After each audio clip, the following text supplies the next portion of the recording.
নমস্কার, আমি রজত শুভ্র মুখোটি এসএসসিএনে আপনাদের সবাইকে স্বাগত। শীতকাল, উত্তর থেকে দক্ষিণ, শীতের আমেজ, আর তার সঙ্গে বাংলার ফুটবল প্রেমীরা কিন্তু মন ভরে উপভোগ করছে বেঙ্গল সুপার লিগ, যা ইতিমধ্যেই বাংলার ফুটবলের গেম চেঞ্জারের আখ্যা নিয়ে নিয়েছে। এই টুর্নামেন্টের অত্যন্ত গুরুত্বপূর্ণ ম্যাচ শিলিগুড়ির কাঞ্চনজঙ্ঘা স্টেডিয়ামে, আর কিছুক্ষণ পরেই শুরু হবে। মুখোমুখি হচ্ছে home team north Bengal United FC এবং প্রতিপক্ষ হাওড়া হুগলি ওয়ারিয়ার্স। একদিকে বিশ্বজিৎ ভট্টাচার্যের টিম খেলবে হোজে রামিরোজ ব্যারেটোর টিমের বিরুদ্ধে। কি হবে এই ম্যাচ, কতটা আকর্ষণীয় হবে এই ম্যাচ, এবং এই মুহূর্তে বেঙ্গল সুপার লিগের ওভারঅল যে টুর্নামেন্ট ফরম্যাট, তার নিরিখে এই ম্যাচ কতটা গুরুত্বপূর্ণ, তা নিয়ে আমরা আলোচনা করব। আমাদের সঙ্গে রয়েছেন প্রাক্তন দুই ফুটবলার। আমার ডান দিকে রয়েছেন দীপঙ্কর রায় এবং আমার বাঁ দিকে রয়েছেন দুলাল বিশ্বাস। সবার প্রথমে আপনাদের জানিয়ে রাখি যে এই টুর্নামেন্ট কিন্তু ইতিমধ্যেই গোটা বাংলায় রীতিমতো ফুটবল প্রেমী এবং ফুটবল যোদ্ধাদের কাছে রীতিমতো আলোড়ন ফেলে দিয়েছে।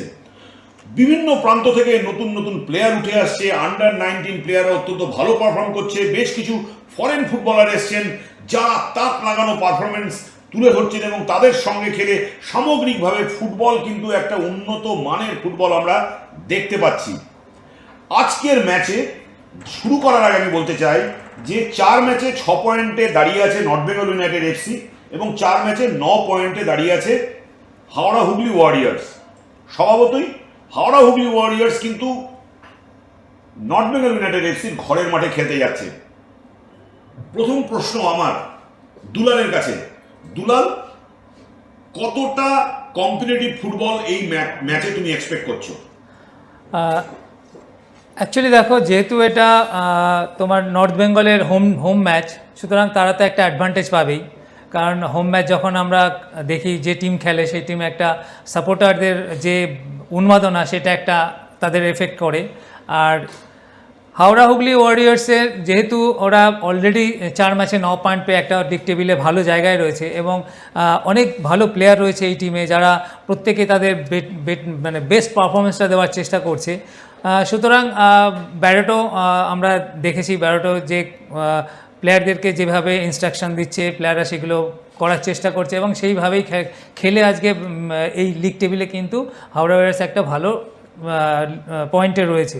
সেখানে বিশ্বজিৎ ভট্টাচার্য দীর্ঘদিন ধরে কোচিংয়ে আছেন, খুব নামকরা কোচ। ওনারা প্রশিক্ষণেও যেমন তোমার নর্থ বেঙ্গল যে টিমটা, সেই টিমে অনেক ভালো প্লেয়ার এবং প্রত্যেকটা প্লেয়ারই কিন্তু ভালো পারফর্ম করছে বেঙ্গল সুপার লিগে। দুটো টিমের কাছে অত্যন্ত গুরুত্বপূর্ণ। সুতরাং এই ম্যাচটা যদি, কারণ ব্যারেটো এবং বিশ্বজিৎ ভট্টাচার্য দুজনের কাছে একদম একদম একদম। আচ্ছা, আমি তো দীপঙ্করের কাছে যাই যে এই যে ফরম্যাটটা বেঙ্গল সুপার লিগ, এই বেঙ্গল সুপার লিগে কিন্তু খুব লোকাল প্লেয়ারের উপর বিভিন্ন দল জোর দিচ্ছে। তুমি প্রতিটা ম্যাচ ফলো করছো। আমি যদি দুটো দলের কিছু লোকাল প্লেয়ারের নাম বলি, যেমন নর্থ বেঙ্গল ইউনাইটেড এফসির রাজা বর্মন, সোনাম লেপচা, দীপ ভৌমিক। এই দীপ ভৌমিক ছেলেটি আন্ডার 19 এবং বিএসএল ক্যাম্প থেকে সে সিলেক্টেড হয়ে রিক্রুটেড হয়েছে। অন্যদিকে হাওড়া হুগলির সৌমিক কোলে, আকাশ দাস, এরা হচ্ছে স্থানীয় প্লেয়ার, এবং আন্ডার 19 শেখ জিয়াবুল। এই টুর্নামেন্টের যে মেন পারপাসটা ছিল যে লোকাল ফুটবলারদের একটা প্ল্যাটফর্ম দেওয়া এবং 2 নম্বর আন্ডার 19 ফুটবলারদের প্রমোট করা। ইতিমধ্যেই প্রায় তোমার 18টা ম্যাচ হয়ে গেছে, 18-19টা ম্যাচ হয়ে গেছে। কি মনে হচ্ছে যে টুর্নামেন্ট এই জায়গায় দাঁড়িয়ে 1/3 প্রায় শেষের মুখে, সেখানে দাঁড়িয়ে এই পারপাস দুটো কতটা এটা সমাধান হচ্ছে, কতটা এই পারপাসগুলো ফুলফিল হচ্ছে? হ্যাঁ, দেখো রজত দাস, ঠিকই এটা যেটা বেঙ্গল সুপার লিগ করেছে আমাদের লোকাল প্লেয়ারদের ওঠাবার জন্য, এটা কিন্তু অনেকটা সাকসেসের দিকে যাচ্ছে। দেখবে বেশিরভাগ আন্ডার 19 প্লেয়াররা, প্রত্যেকটা টিমের আন্ডার 19 প্লেয়াররা কিন্তু খুব ভালো ফুটবল খেলছে। আমি প্রত্যেকটা ম্যাচেই দেখছি। এই দেখো, তুমি বলো জিয়াবুল বলো, খুব ভালো ফুটবল খেলছে হাওড়ার, খুব ভালো ফুটবল খেলছে। আমি ওকে তার মানে ওর উইঙ্গার, তার মানে ডান দিকে যেতে পারে, বা দিকে, যেটা উইঙ্গারের মেন, ও দুটো দিকেই যেতে পারে। এই জিনিসটা আমি লক্ষ্য করছি যে আন্ডার 19 খুব ভালো বাঙালি ছেলে, যারা লোকাল ছেলে, তারা এত ভালো ফুটবল খেলছে। তারা কলকাতা লিগের চান্স পায় না, কিন্তু এই বেঙ্গল সুপার লিগে এসে তারা দেখিয়ে দিল যে আমরাও কলকাতা লিগের ভালো টিমে খেলতে পারি। এই যে প্লেয়ারগুলোর নাম বললাম, যে রাজা বর্মন, সোনাম লেপচা নর্থ বেঙ্গল ইউনাইটেড এফসির হয়ে তুমি পারফরমেন্স দেখেছো? একদম সাধারণ খেলছে, লেফট ব্যাকে খেলছে খুব ভালো, ওটা নামা করছে, এটাই তো বলছে। এরা তো আর কলকাতা মাঠে এসে খেলছে না, এই যে এইখান থেকে যে বেঙ্গল সুপার লিগ এত টিম দেখছে, এর পরের বছরই দেখবে একটা ভালো টিমের চান্স পাচ্ছে কলকাতা লিগে হয়তো। তাহলে 1/3 অফ দ্য টুর্নামেন্ট হওয়ার মুখে সেই জায়গায় দাঁড়িয়ে কিন্তু যে মূল পারপাস এই টুর্নামেন্টের ছিল, যে কলকাতার বাইরে যে বিভিন্ন জায়গায় প্রত্যন্ত অঞ্চলে যে সমস্ত প্লেয়ার রয়েছে, কারুর বাড়ি কাকদ্বীপ, তো কারুর বাড়ি উত্তরে হলদিবাড়ি, মালবাজার, তারা কিন্তু মূল স্রোতের মধ্যে আসছে। তারা যেই টিমগুলো সিলেক্টেড হচ্ছে, তারা পারফর্ম করছে, তারা বিদেশিদের সঙ্গে খেলছে, বা senior Amit Chakraborty North Bengal United এফসির প্লেয়ার, সে বেঙ্গল খেলেছে, তার সঙ্গে খেলছে। তার ফলে এমন একটা পরিবেশ পাচ্ছে এই প্লেয়াররা, যে একটা ইকোসিস্টেম তৈরি হয়েছে, যে ইকোসিস্টেমে কিন্তু তারা শিখছে, তারা প্রমাণ করতে পারছে, এবং তাদের মধ্যে একটা খিদে তৈরি হচ্ছে, এবং এই খিদের থেকে তারা আরও বেটার পারফর্ম করছে। আমি একটু দুলালের কাছে যাই। দুলাল নর্থ বেঙ্গল ইউনাইটেড এফসি 4 ম্যাচে 6 পয়েন্ট, আর অন্যদিকে হাওড়া হুগলি ওয়ারিয়ার্স ব্যারোটোর টিম 4 ম্যাচে 9 পয়েন্ট।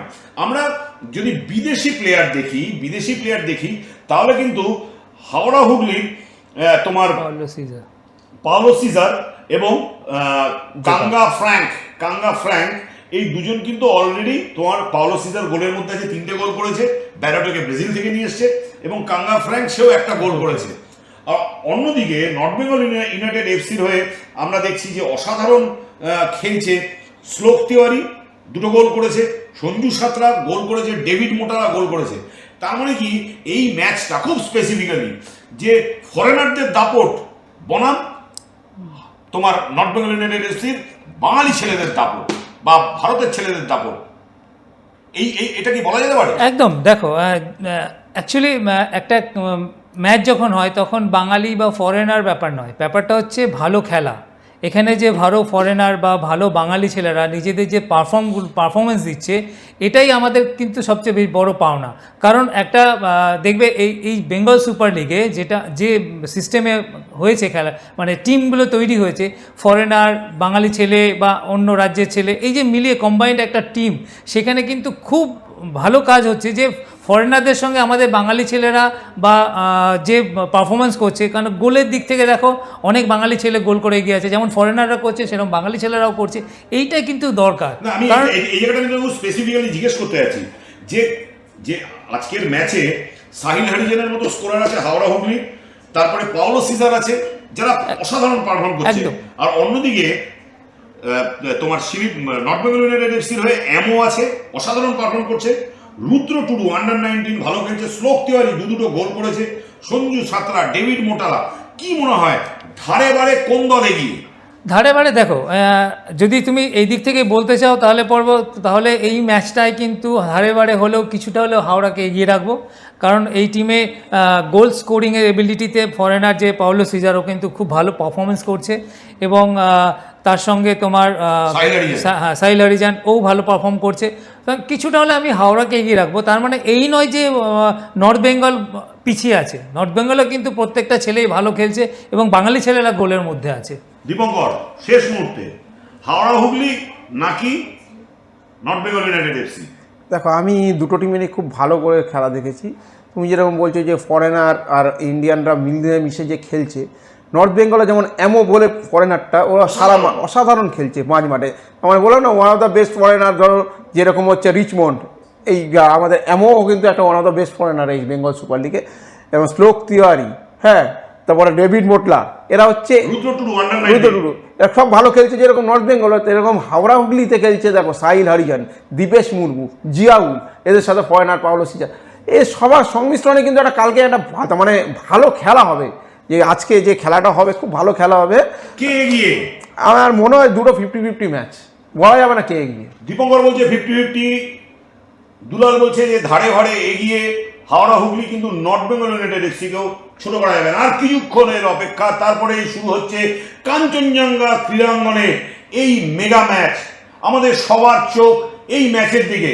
কে হাসবে শেষ হাসি? বিশ্বজিৎ ভট্টাচার্যের নর্থ বেঙ্গল ইউনাইটেড এফসি নাকি সবুজ তোতা হোসে র্যামিরোজ ব্যারেটোর হাওড়া হুগলি ওয়ারিয়ার্স? চলুন দেখতে থাকি এই ম্যাচ জি বাংলার সোনার আর জি5-এ।